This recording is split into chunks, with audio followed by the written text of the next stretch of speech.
This is Troy from Enviroline. We do get customers calling us asking why their water jetting machine has continually got a flat battery.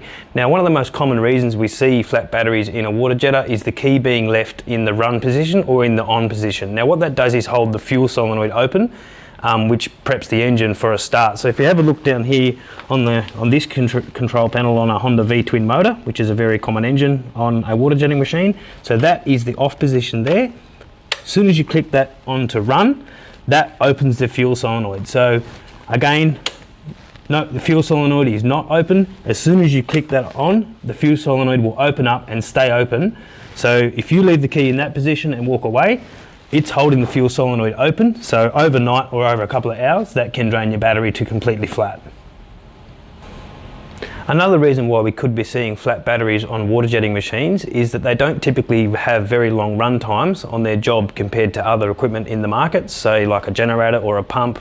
That means that there's not enough charge going back to the battery after you've done your job. So an easy way to get over that problem is to let your jetter, run your jetter once a week, just with it circulating back through the water tank, or just let it run with no nozzle on for an hour a week. That'll just put enough charge back into the battery.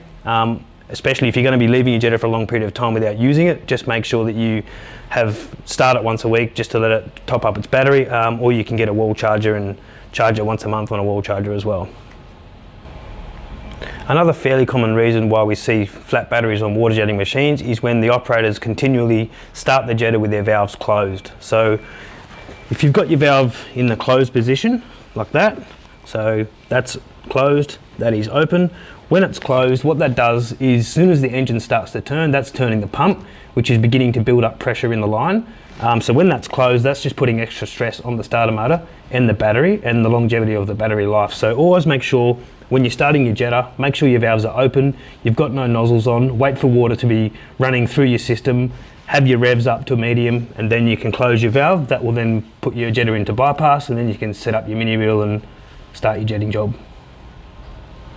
Another less common reason why we see flat batteries on water jetting machines is sometimes the alternator can be faulty or not working and not putting charge. So if that's not putting charge back to the battery, obviously if you get a new battery, put it in, it'll run for a couple of weeks, and eventually it won't be holding charge because there's no charge going back in. So if you do suspect a faulty alternator, you can take it to an auto electrician or a mechanic, and they can test the alternator to make sure there's trickle charge going back to the battery.